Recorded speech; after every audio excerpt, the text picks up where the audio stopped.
কবে হবে? দেশের বৃহদাংশ লোক তা নিয়ে অপেক্ষায়। এত বড় কেলেঙ্কারির সঙ্গে জড়িত প্রাক্তন কংগ্রেস সভানেত্রী সোনিয়া গান্ধী, প্রাক্তন সভাপতি তথা সাংসদ রাহুল গান্ধী সহ তাদের পরিবার তা কোনোভাবেই মেনে নিতে পারছেন না গেরুয়া ব্রিগেড। তাই বৃহৎ কেলেঙ্কারি নিয়ে দেশে প্রতিবাদের ঝড় উঠছে। সোনিয়া ও রাহুলের অনৈতিক কর্মকাণ্ড নিয়ে স্লোগানে স্লোগানে সরগরম করে তোলা হচ্ছে। সবার মুখে একই কথা, মামলার রায় কবে বেরোবে? শুক্রবার শ্রীভূমি জেলায় জেলা ভারতীয় জনতা পার্টি ও জেলা যুব মোর্চার কর্মকর্তারা ন্যাশনাল হেরাল্ডের বৃহৎ কেলেঙ্কারি নিয়ে তীব্র প্রতিবাদ জানান। পুলিশ সুপার কার্যালয় সংলগ্ন ধর্ণা শেডে আয়োজিত ধর্ণা শেডে সোনিয়া গান্ধী চোর হে, রাহুল গান্ধী চোর হে স্লোগানে স্লোগানে সরগরম করে তোলা হয়। জেলা বিজেপি প্রাক্তন সভাপতি সুব্রত ভট্টাচার্য প্রতিবাদী সভায় উপস্থিত হয়ে মিডিয়ার সামনে এভাবেই অকপটে উল্লেখ করেন। भारत माता की कांग्रेस नेत्री सोनिया गांधी चोर है, कांग्रेस नेत्री सोनिया गांधी चोर है, कांग्रेस सांसद राहुल गांधी चोर है, सोनिया गांधी हाय हाय मोर्चा जिंदाबाद, बोलो भारत माता की, बोलो भारत माता की, वंदे मातरम। आयोजने आज আমরা এক প্রতিবাদী কার্যসূচি হাতে নিয়েছি জেলা যুব মোর্চার পক্ষ থেকে। এই প্রতিবাদী কার্যসূচির মুখ্য বিষয় হলো কংগ্রেস নেত্রী সোনিয়া গান্ধী এবং কংগ্রেসের সাংসদ রাহুল গান্ধী, যারা এই কংগ্রেস পার্টিকে নিজের পৈতৃক সম্পত্তি হিসাবে যারা বিবেচিত করেন, ওনাদের যে ন্যাশনাল হেরাল্ড যে স্ক্যাম, সেই স্ক্যামে ইতিমধ্যে ইডি ওনাদের বিরুদ্ধে তদন্ত হাতে নিয়েছে এবং চার্জশিট দাখিল করেছে। সেই ন্যাশনাল হেরাল্ড অল্প মূল্যে মাত্র 50 লক্ষ টাকার বিনিময়ে ওনারা কোটি কোটি টাকার সম্পত্তি হাতিয়ে নিয়েছেন। প্রায় 90 কোটির উপরের সম্পত্তি ওনারা নিজের নামে করে নিয়েছেন। আমরা জানি কংগ্রেসের জন্য এটা নতুন কিছু নয়। বিগত দিনে এই কংগ্রেস সরকার কেবলমাত্র এই দেশকে, এই ভারতবর্ষকে কেবলমাত্র লুণ্ঠন, দুর্নীতি এবং করাপশন, এই তিনটি আমাদের উপহার দিয়েছে। আজকের দিনে ভারতীয় জনতা পার্টির সরকার চলছে, তাই কংগ্রেসের একের পর এক যে দুর্নীতি, সেই দুর্নীতি আজ উন্মোচন হচ্ছে। তার হাত থেকে বাঁচতে পারেননি কংগ্রেসের সর্বভারতীয় নেত্রী সোনিয়া গান্ধীজি এবং কংগ্রেস সাংসদ রাহুল গান্ধীজি। এরা বিগত দিনে যেভাবে দেশকে লুণ্ঠনের রাজনীতি করেছেন, দুর্নীতির রাজনীতি করেছেন, সাম্প্রদায়িকতার রাজনীতি করে আমাদেরকে বিপদগামী করেছিলেন। জেলা ভারতীয় জনতা পার্টি এবং জেলা যুব মোর্চা আয়োজিত উদ্যোগের এই প্রতিবাদ কার্যসূচিতে কংগ্রেসের প্রাক্তন সভানেত্রী শ্রীমতী সোনিয়া গান্ধীজি এবং প্রাক্তন সভাপতি শ্রী রাহুল গান্ধী সাংসদ, তাদের পরিবার এই মামলায় মূল আসামি আছেন। আর দেশের মানুষ জানেন এই বিষয়টি কি আছে। পূর্ববর্তী বক্তারা বলেছেন, আমরা অপেক্ষায় আছি যে এই মামলায় শাস্তিটা কবে হবে। তার থেকে বেশি বিস্তৃত এখানে বলার কোনো কিছু নেই। আজকের দিনে এই দেশে এমনও কিছু ঘটনা ঘটছে যেগুলো সার্বিকভাবে দেশের 90% মানুষ, 99% মানুষ জানেন যে না, এটা ঠিক নয়, সরকার যা করছে ঠিক হচ্ছে। কিন্তু তারপরে দেখা যাচ্ছে কোনো কোনো ক্ষেত্রে কোনো প্রতিষ্ঠান, সর্বোপরি যাদের সকলের শ্রদ্ধা আছে, এই দেশের সকল স্তরের মানুষের শ্রদ্ধা আছে, তাদের সময়োচিত এমন কিছু পদক্ষেপ দেখা যাচ্ছে যা দেশের মানুষের আস্থা, দেশের মানুষের বিশ্বাসের পরিপন্থী হচ্ছে। এই সভা কেন আমরা এই প্রতিবাদী সভা করছি, উনি উপস্থাপন করেছেন সম্পূর্ণ ভারতবর্ষে যখন স্বাধীনতা চলছিল এবং স্বাধীনতা সংগ্রামীদেরকে নিয়ে একটা কোম্পানি গঠন হয়েছিল এজিএল নামে, এবং পণ্ডিত জওহরলাল নেহরু এবং আরও বিশিষ্ট ব্যক্তিরা এই কোম্পানি তৈরি করেছিলেন। এবং কোম্পানির উদ্দেশ্য ছিল পেপার, ভারতবর্ষে পত্রপত্রিকা তৈরি করা। আর তখনের সময় যে সিদ্ধান্ত হয়েছিল 3টা ভাষাতে, একটা উর্দুতে, একটা হিন্দিতে, একটা ইংলিশে, 3টা ভাষাতে পত্রিকা বেরোতো, প্রকাশ হতো। এবং পরবর্তী সময় এটা দীর্ঘদিন চলছিল এবং সুন্দর বা সুষ্ঠুভাবে চলছিল। যে কংগ্রেস নাম যে দলটি, তারা যেভাবে কংগ্রেসকে পৈতৃক সম্পত্তি ভেবে বিভিন্ন এই যে পাবলিক লিমিটেড কোম্পানিকে ওদের নিজের করে কিভাবে আত্মসাৎ করা যায় এই লক্ষ্যে 2008 ইংরাজিতে ওরা আরেকটি কোম্পানি বানিয়ে ওরা ওইটার ডাইরেক্টর হয়েছে এবং দুইটি কোম্পানিকে মার্চ করে যেভাবে কংগ্রেস থেকে 90 কোটি টাকা মানে বিনা ইন্টারেস্টে এই কোম্পানিকে দিয়েছে। একটি বোলেরো গাড়ি থেকে 45 কোটি টাকার ইয়াবা ট্যাবলেট জব্দ করল শ্রীভূমি পুলিশ। গোপন সূত্রের খবরের ভিত্তিতে অভিযান চালিয়ে AS01 MC 2851 নাম্বারের একটি বোলেরো গাড়ি থেকে ইয়াবা ট্যাবলেটগুলো জব্দ করতে সক্ষম হয়। বদরপুরের কান্দিগ্রাম এলাকায় গাড়িটি থামিয়ে তল্লাশি চালালে গাড়িটি থেকে উদ্ধার হয় বিপুল পরিমাণের এই ইয়াবা ট্যাবলেট।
শ্রীভূমি মণ্ডলের উদ্যোগে আসন্ন গাঁও পঞ্চায়েত নির্বাচন উপলক্ষে মাইজগ্রাম সুপ্রাকান্দি জেলা পরিষদ আসনের গিরিশগঞ্জ বাজার এলাকায় এক নির্বাচনী জনসভা অনুষ্ঠিত হয়। উক্ত সভায় মুখ্য বক্তা হিসেবে উপস্থিত ছিলেন আসাম সরকারের খাদ্য ও অসামরিক সরবরাহ, খনি ও বরাক উপত্যকা উন্নয়ন বিভাগের মাননীয় মন্ত্রী কৌশিক রায় মহাশয় এবং আসাম সরকারের পূর্ত, মিন ও পশু চিকিৎসার বিভাগের মাননীয় মন্ত্রী কৃষ্ণেন্দু পাল মহাশয়। সবাই উপস্থিত ছিলেন শ্রীভূমি জেলা বিজেপির সভাপতি সঞ্জীব বণিক মহাশয়, শ্রীভূমি জেলা বিজেপির প্রাক্তন সভাপতি সুব্রত ভট্টাচার্য মহাশয়, মাইজগ্রাম সুপ্রাকান্দি জেলা পরিষদ আসনের বিজেপি প্রার্থী সাথী রায়কুড়ি মহাশয়া এবং আঞ্চলিক পঞ্চায়েত সদস্যগণ সহ এই মণ্ডলের সর্বস্তরের বিজেপির কর্মকর্তাগণ।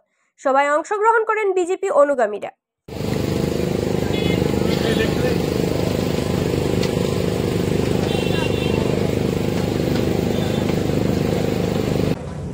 যাতে আমরা যেটা আমাদের সরকারের নীতি যে রাইজর পদলিত রাইজর সরকার, সবার ঘরে ঘরে গিয়ে সবাইকে নিয়ে একটা সুন্দর সমাজ ব্যবস্থা গঠন করা। এই পঞ্চায়েত রাজ ব্যবস্থার মাধ্যমে 11তম যে সাত রয়েছে 29টা ডিপার্টমেন্টকে বিশুদ্ধ পানীয় জল, শৌচালয়ের ব্যবস্থা এইভাবে 29টা ডিপার্টমেন্টকে হস্তান্তর করা হয়েছে যাতে পঞ্চায়েত রাজ ব্যবস্থাটা শক্তিশালী রূপে প্রতিষ্ঠিত হয়। গ্রুপ সদস্য থেকে পঞ্চায়েত, আঞ্চলিক পঞ্চায়েত এবং জেলা পরিষদ ত্রিস্তরীয় এই পঞ্চায়েত রাজ খড়গপুর কেন্দ্র মধ্যে যে জেলা থেকে এসেছেন ওই জেলার কোন এক বিধানসভা সমষ্টির এক নির্বাচনের প্রচারে এসে তৎকালীন মুখ্যমন্ত্রী মহোদয় ইউনুকে নেই, ওনার সম্পর্কে তার থেকে বেশি বলতে যাচ্ছে না, কিন্তু এই কথাটি অন্তত পক্ষে সাংবাদিক বন্ধুরা আছেন তাদের জ্ঞাতার্থে তাদেরকে আবার মনে করিয়ে দিয়ে শ্রদ্ধেয় জনসাধারণের উদ্দেশ্যে এই কথা উপস্থাপন করতে যাচ্ছে। সেই দল 15 বছর এই রাজ্য শাসন করেছিল, সেই দলের নেতৃবৃন্দ আজকের দিনে এসে আপনাদের কাছে ভোট ভিক্ষা চাইছেন। যে দলের মুখ্যমন্ত্রী মহোদয় এই একাদশ শহীদের রক্তে স্নাত এই উপত্যকার মাটিতে দাঁড়িয়ে যারা বলে থাকেন বড় বড় বক্তব্য, কংগ্রেস সরকারের কথা বলে থাকেন, আর কাদের সরকারে এই শহীদ হয়েছিলেন সেটাও মনে আছে। আর ওই মুখ্যমন্ত্রী এই মাটিতে এসে দাঁড়িয়ে বলেছিলেন বরাকের মাটি ভালো নয়, তার জন্য বরাকের উন্নয়ন সাধিত হচ্ছে না। মনে আছে তো এই কথা? আমরা সবাই যাতে একসঙ্গে এসে এই ভারতীয় জনতা পার্টি কাজ করতে পারি, এই মানসিকতা আজকের দিনে হয়েছে। আর এই মানসিকতা শুধু শ্রীভূমি জেলা, কাছাড় জেলা, আসামের জনসাধারণের নয়, এই মানসিকতা আমরা লক্ষ্য করছি যে কংগ্রেস যাদেরকে প্রার্থী দিয়েছে তাদেরও আজকে সেই মানসিকতা হয়েছে। আমরা লক্ষ্য করেছি যে শ্রীভূমি জেলার পাথারকান্দি বিধানসভা সমষ্টিতে, রামকৃষ্ণনগর বিধানসভা সমষ্টিতে যে কংগ্রেসের যারা প্রার্থীরা ছিলেন তারা নিজের প্রার্থিত্ব প্রত্যাহার করেছেন, ভারতীয় জনতা পার্টিতে যোগদান করছেন। আর সবাই বলছেন মোদীজির নেতৃত্বে, ডক্টর হিমন্ত বিশ্ব শর্মার নেতৃত্বে আমরা কাজ করতে চাইছি। এই পরিবর্তন আজকের দিনে ভারতীয় জনতা পার্টির জন্য হয়েছে। আর এই পরিবর্তন এই জন্য হয়েছে জনতা পার্টি শ্রীভূমি জেলার ফলৰ পৰা আমি ইয়াতে আমাৰ নিৰ্বাচনী প্ৰচাৰ পঞ্চায়ত নিৰ্বাচন 2025 চনৰ পঞ্চায়ত নিৰ্বাচন আজি আমি ইয়াতে শুভাৰম্ভ কৰিছোঁ। আমাৰ আগ্ৰহ কৰিছোঁ ইয়াৰ পৰা ৰাজ্যৰ ওচৰত যে ভাৰতীয় জনতা পাৰ্টি আৰু মিত্ৰজোঁটক আমি ইয়াতে 100% সিটত আমি নিৰ্বাচিত কৰিব পাৰি, এই আপিল আমি ৰাখিছোঁ। লগতে আপোনালোকে জানে যে আমি শ্রীভূমি জেলাত এতিয়া 2খন জিলা পৰিষদ আসন আৰু লগতে 22খন আঞ্চলিক পঞ্চায়ত আসনত আমাৰ প্ৰাৰ্থী নিৰ্বাচিত হৈছে।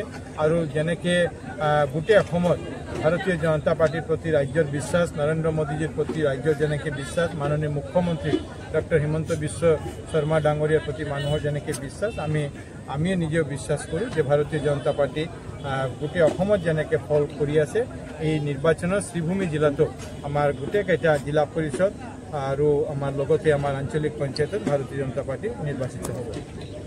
ভুবন বৰা এটা মন্তব্য, যদি কোনোবা প্ৰাৰ্থী এনেকৈ অভিযোগ আছে তো প্ৰাৰ্থী সন্মুখত আহি FIR কৰিব লাগে, ৰাইজৰ তাতে এইটো কমপ্লেইন দিব লাগে। ভূপেন বৰা আৰু তেওঁ দল এতিয়ালৈকে কোনো কেণ্ডিডেটৰ লিষ্ট দিব পৰা নাই। কেণ্ডিডেট যদি তেওঁলোক দিছে তো এই কেণ্ডিডেট কিয় উইথড্ৰ কৰি আছে? পুলিচৰ তাতে কোনো আজিলৈ কোনো কমপ্লেইন আহি পোৱা নাই যে কোনোবা MLA, কোনোবা পাৰ্টি, কোনোবা মন্ত্ৰী কোনো ধমকি দিছে বা উইথড্ৰ কৰিবৰ কাৰণে প্ৰেছাৰ দিছে। আজিও আমি ইয়াতে অহাৰ অলপ আগতে মোৰ সমষ্টিৰ পৰাও এজন প্ৰাৰ্থী, কংগ্ৰেছ প্ৰাৰ্থী মোক ফোন কৰিছিল যে আজি উইথড্ৰ কৰিব পাৰোঁ নে নাই। মই ক'লোঁ না, আজি সময় নাই। তেওঁ ক'লে নাই, মই কংগ্ৰেছৰ হৈ নিৰ্বাচন প্ৰতিদ্বন্দ্বিতা কৰিব নিবিচাৰোঁ, মই এইটো প্ৰত্যাহাৰ কৰিব বিচাৰোঁ। মই ক'লোঁ এতিয়া নহ'ব, আপুনি বেলটত আপোনাৰ নাম থাকে, কিন্তু প্ৰাৰ্থীগৰাকীৰ অনুৰোধ হ'ল যে বেলটত নাম থাকিলে থাকক, মই BJP জইন কৰি BJP হৈ কেম্পেইন কৰিব বিচাৰোঁ। কংগ্ৰেছ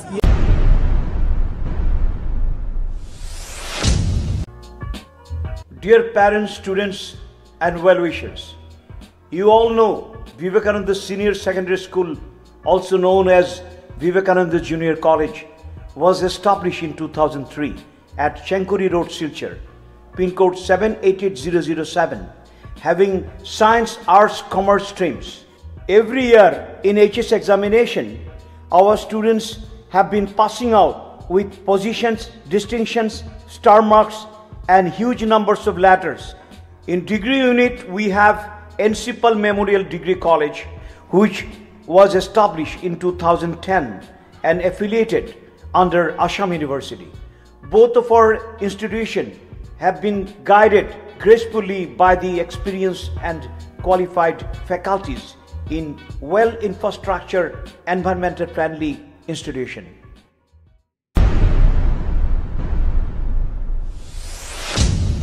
ন্যাশনাল হেরাল্ড কেলেঙ্কারির অভিযোগে রাহুল গান্ধী ও সোনিয়া গান্ধীকে গ্রেফতার করার দাবিতে আজ হাইলাকান্দিতে প্রতিবাদ কর্মসূচি পালন করে ভারতীয় জনতা যুব মোর্চার হাইলাকান্দি জেলা সমিতি।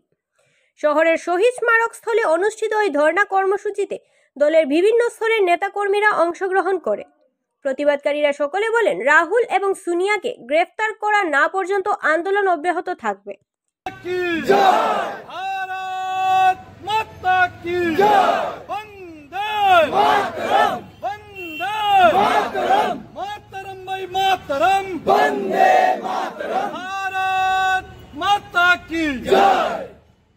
আজকে ধরা পড়লো যে সেই ইয়ং ইন্ডিয়া কোম্পানির মাধ্যমে, যে কোম্পানিতে সম্পূর্ণ ন্যাশনাল হেরাল্ডের যে প্রপার্টি, সেই প্রপার্টি ট্রান্সফার করে আর ইয়ং ইন্ডিয়া কোম্পানিকে দেওয়া আজকের দিনে রাহুল গান্ধী এবং সোনিয়া গান্ধীর নামে হয়ে গেছে। বন্ধুগণ, সেই ব্যাপারে ইডি যে চার্জ শুরু করেছিলেন নেহেরু এবং সেই সম্পত্তিকে উনারই পরিবারের 2 জন মিলে ধ্বংস করেছে, যেহেতু আজকের দিনে তারা ধরা পড়েছে, তারা যাতে অতি সত্বর জেলে দেওয়া হয় এরকম বলার কথা ছিল। তাদেরকে জেল দেওয়া হোক।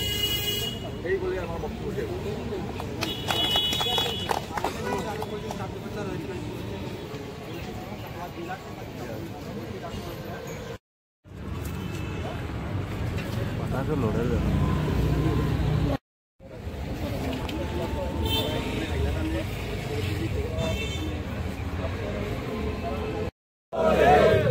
है भाई चोर है, चोर है, गली गली में शोर है, चोर है, गली गली में शोर है, चोर है, सोनिया गांधी चोर है, चोर है, राहुल गांधी चोर है, चोर है, चोर है भाई चोर है, कांग्रेस पार्टी चोर है, सोनिया गांधी चोर है, चोर है भाई चोर है, कांग्रेस पार्टी चोर है, चोर है भाई चोर है, कांग्रेस पार्टी चोर है, भारत माता की जय, भारत माता की जय, वंदे मातरम भाई मातरम।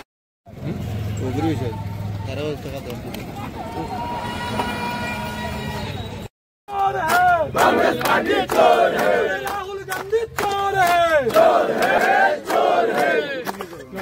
দেশব্যাপী ভারতীয় জনতা যুব মোর্চার এই ধর্ণা কার্যসূচি চলছে, যেভাবে আমরা এখানে করছি সমস্ত দেশব্যাপী এরকম বিভিন্ন জেলার হেডকোয়ার্টারে এই কার্যক্রম চলছে এবং এই কার্যক্রমের মূল উদ্দেশ্য হলো যে ন্যাশনাল হেরাল্ড নামে যে বৃহৎ আকারের কেলেঙ্কারি সোনিয়া গান্ধী এবং রাহুল গান্ধীর নেতৃত্বে সম্পন্ন হয়েছে এবং ন্যাশনাল হেরাল্ডের যে রাষ্ট্রীয় সম্পত্তি, যে ন্যাশনাল হেরাল্ড ব্রিটিশের বিরুদ্ধে যে পত্রিকা শুরু হয়েছিল, পরবর্তী সময়ে যেটা একটা প্রফেশনাল কোম্পানি হয়েছে, সেই কোম্পানির সমস্ত সম্পত্তি যেভাবে রাহুল গান্ধী এবং সোনিয়া গান্ধী দখল করেছে এবং তাদের বিরুদ্ধে যে মামলা শুরু হয়েছিল বিগত দিনে এবং সেই মামলার যে চার্জশিট ইডি দাখিল করেছে এবং ইডির বিরুদ্ধে এই চার্জশিট দাখিল করা, যেভাবে কংগ্রেসের বিরোধী দল নেতা রাহুল গান্ধীর নেতৃত্বে সমস্ত দেশব্যাপী ইডি কার্যালয়ে ঘেরাও হচ্ছে, তারই বিরুদ্ধে আজকে ভারতীয় জনতা যুব মোর্চার নেতৃত্বে সমস্ত দেশব্যাপী ধর্ণা, যেটা একটা বার্তা কংগ্রেসকে যে এইভাবে ইডি কার্যালয়ে ঘেরাও করে কোনোভাবে সোনিয়া গান্ধী এবং রাহুল গান্ধী যে বৃহৎ আকারে কেলেঙ্কারি করেছেন ওনাদেরকে রক্ষা করা যাবে না।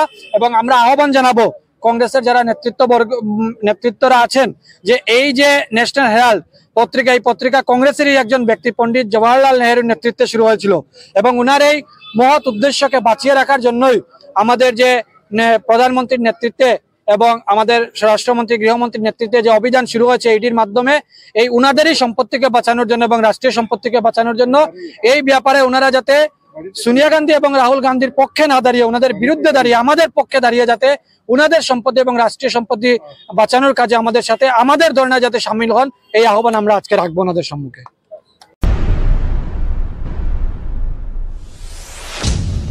চলচ্চিত্র জগতের বাদশা বললেই ভুল হবে না, অর্থাৎ সিনেমা জগতের অতি পরিচিত মিঠুন চক্রবর্তী এবার বরাক উপত্যকায়।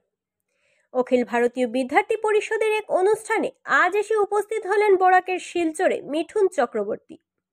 বরাকে পা রেখে সংবাদ মাধ্যমের মুখোমুখি হয়ে মিঠুন চক্রবর্তী বলেন, আসামের মুখ্যমন্ত্রী অতি সাহসী ব্যক্তি, মুখ্যমন্ত্রীর প্রশংসায় পঞ্চমুখ হয়ে পড়েন তারা কজন। এভাবেই সংবাদ মেলের মাধ্যমে মিঠুন চক্রবর্তী এক এক করে আসামের বিভিন্ন বিষয় নিয়ে মন্তব্য করেন। এখনো বুঝতে পারছি না এই যে বাঙালি ফ্যামিলিগুলোকে এইভাবে অত্যাচার করা হলো, কেন করা হলো এখনো বুঝতে পারছি না। কেননা এই যে ওয়াকআউট বিলের সাথে এদের কী নেওয়া দেওয়ার আছে? এখন তারা রাস্তায় মানে ত্রাণ শিবিরে খিচুড়ি খাচ্ছে, যেটা খুবই দুঃখের।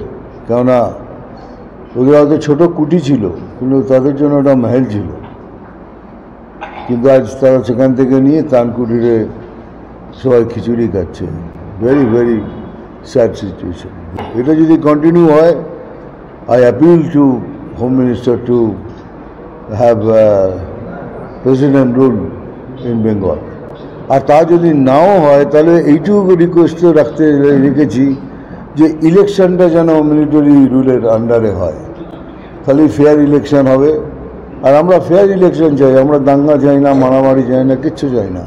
বাট আমাদের ভোট করতেই দেওয়া হয় না। যুবকদের কাছে কি মেসেজ থাকবে?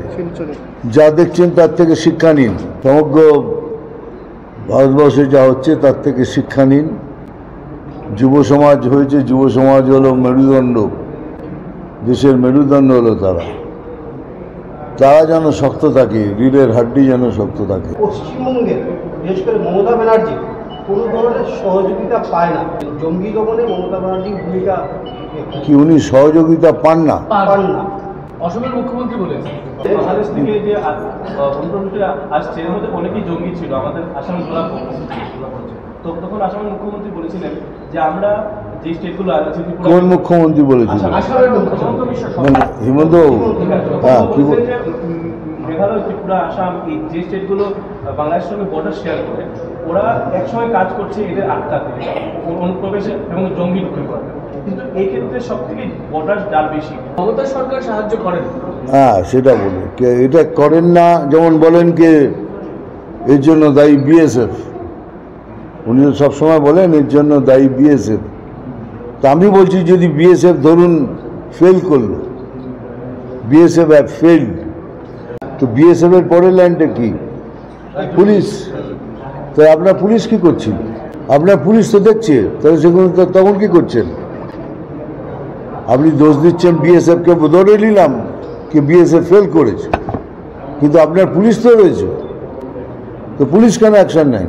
মানে আমার ওটা ভুল হয়েছিল, দ্যাট ওয়াজ মাই মিস্টেক। কারণ সেই সময় তৃণমূল পার্টি অন্য পার্টি ছিল, সেই সময় মমতা ব্যানার্জি অন্য মমতা ব্যানার্জি ছিলেন, একটা ফাইটার, একটা লোকের ভালো করার একটা ইচ্ছা, গরিবদের পাশে গরিবদের ইচ্ছা, সেটা ছিল। আর আজকের মমতা ব্যানার্জি পাওয়ার হাঙ্গরি হয়ে গেছেন, যে কোনোভাবে পাওয়ার চাইবে।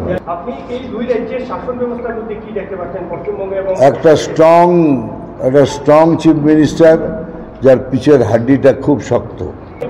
আসামের মুখ্যমন্ত্রী মেরুদণ্ড খুব স্ট্রং রয়েছে, তো সেই ক্ষেত্রে বঙ্গের মুখ্যমন্ত্রী কি অবস্থান রয়েছে? দুজনের ডিফারেন্সটা আপনি কি দেখতে পাচ্ছেন? তো বললাম তো, এত স্ট্রং, আর ওখানে দেখে নিন কি হচ্ছে, একটা অ্যাপিসমেন্ট পলিটিক্স চলছে। অ্যাপিসমেন্ট পলিটিক্স ঠিক আছে, সবাই করে, কোনো নাভাবে কিছুভাবে করে, এত বেশি হয়ে গেছে যার ফলে it is going out of hand.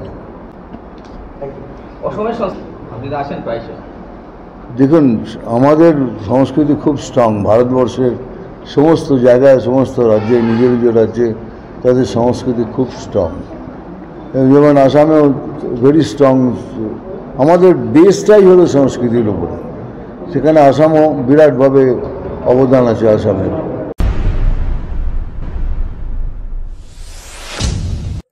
আঞ্চলিক পঞ্চায়েতের যদি 10 লাখ টাকা, জেলা পরিষদের একটি টিকিটের দাম উঠেছে 20 থেকে 30 লাখ টাকা। গুরুত্বপূর্ণ অভিযোগ আনলেন হাইলাকান্দি জেলা যুব কংগ্রেসের সভাপতি শহীদুল আলম মজুমদার। কাছিগড়া সমষ্টির কংগ্রেস দলের বিধায়কের বিরুদ্ধে 8 লাখ টাকার বিনিময়ে আঞ্চলিক পঞ্চায়েতের টিকিট বিক্রি করার গুরুত্বপূর্ণ অভিযোগ আনলেন হাইলাকান্দি জেলা যুব কংগ্রেসের সভাপতি। মার্কেটে হাই রেট লাগিয়ে কোটির ঘরে টাকা তুলেছেন হাইলাকান্দি জেলা কংগ্রেস সভাপতি জুলুফউদ্দিন বড়লস্কর। এইদিকে কংগ্রেসের বিধায়ক খলিল আহমেদ মজুমদার বলেন, উনার টাকা নেওয়ার যদি কোনো প্রমাণ দিতে পারে যুব কংগ্রেসের সভাপতি, তাহলে কংগ্রেস দল থেকে ব্যবস্থা গ্রহণ করা হবে এবং তিনি মেনে নেবেন ও নিজ কংগ্রেস দল ও বিধায়ক থেকে পদত্যাগ করবেন। যদি কোনো প্রমাণ দিতে না পারেন যুব কংগ্রেসের সভাপতির বিরুদ্ধে আইনের দ্বারস্থ হবেন তিনি। যুব কংগ্রেস গোটে যুব কংগ্রেসী বিলাকৰ ওপৰত মই ক্ষমা খুজিছো, মই যোৰহাটে, কাৰণ আমি ফাৰ্ষ্ট টাইম শুনিলো যে ডিষ্ট্ৰিক্ট প্ৰেচিডেণ্টক ফুল পাৱাৰ অথৰিটি দিয়া হৈছে ZP মেম্বাৰৰ টিকেট দিয়াৰ কাৰণে। আৰু লাষ্ট আমাৰ ষ্টেট যুৱ কংগ্ৰেছৰ প্ৰেচিডেণ্টে লাষ্টৰ দিনা ফাইট কৰিছিলে, যিদিনা লাষ্ট নমিনেশ্যনৰ টাইম আছিলে, তেওঁ আমাক কৈছে 5টা টিকেট দিব, এটা এপিত টিকেট 8 লাখ টকাকৈ দিব লাগিব আৰু এটা জিলা পৰিষদৰ টিকেট 45 লাখ দিব লাগিব। মই দেখিছো আমি আজি 32, 33, 35 এনেকা এইজৰ মানুহ, আমাৰ ফিউচাৰ আছে। আমি দলালি কৰিবৰ কাৰণে কংগ্ৰেছৰ কাৰণে অহা নাই, দলালি কৰিবৰ কাৰণে ডিষ্ট্ৰিক্ট কংগ্ৰেছৰ এজেণ্ট হৈ মই কাম কৰিবৰ কাৰণে অহা নাই, দলালি কৰিবৰ কাৰণে। মই এনেকা মাৰ্কেটিং আমাৰ যুৱ কংগ্ৰেছৰ ল'ৰাবিলাকৰ আগত গৈ কেনেকা কম যে আমাক পইচা দিও, মই টিকেট দিম। মই এতিয়া ডিনাই কৰিছো, কাৰণ যুৱ কংগ্ৰেছৰ ল'ৰাবিলাকে আজি ৰকিবুলেশ্যনৰ ওপৰত যদি কিবা প্ৰব্লেম হয় তেওঁলোকে তেজ দিয়ে, তেওঁলোকে প্ৰটেষ্ট কৰে। আহিলে কৈছে কেণ্ডিডেটৰ ডিলিং যিবিলাক কৈছে গোটেইবিলাক ডিষ্ট্ৰিক্ট প্ৰেচিডেণ্টে কৰিছে, তেওঁ কৰিছে। আৰু MLA খলিল বুলি এজন আছে কাটিগড়াৰ MLA, তেওঁৰ ডিষ্ট্ৰিক্ট কাছাৰ হয়, তেওঁ কাছাৰৰ ডিষ্ট্ৰিক্ট ৰাখি তেওঁৰ PA ডাইৰেক্ট আমাৰ যুৱ কংগ্ৰেছৰ মণ্ডল প্ৰেচিডেণ্টে তাক পইচাৰ ডিমাণ্ড দিছে, 8 লাখ টকা লাগে, যদি নহ'লে টিকেট দিব। তেওঁ হাইলাকান্দিৰ টিকেটবিলাক কাছাৰৰ এই বহি কাছাৰ ডিষ্ট্ৰিক্টত তেওঁৰ ঘৰত বহি হাইলাকান্দিৰ টিকেটবিলাক ডিষ্ট্ৰিবিউশ্যন হৈ আছে। খলিল MLA এইজন এটা দলাল হয়, এইটো দলালৰ কাৰণে কংগ্ৰেছবিলাক গৈ আছে। তেওঁ আগতে ইউটিউবত আছিলে, তেওঁ এক্সিডেণ্টেল কংগ্ৰেছী হৈছিলে, কংগ্ৰেছক নমিনেশ্যন দি তেওঁ MLA হৈছিলে আৰু এতিয়া কংগ্ৰেছৰ দলালীবিলাক কৰি আছে। খালিল আৰু আমাৰ হাইলাকান্দি ডিষ্ট্ৰিক্টৰ প্ৰেচিডেণ্ট জুলুক বল্লস্কৰ এইবিলাকে মিলি টিকেট সেল করেছে।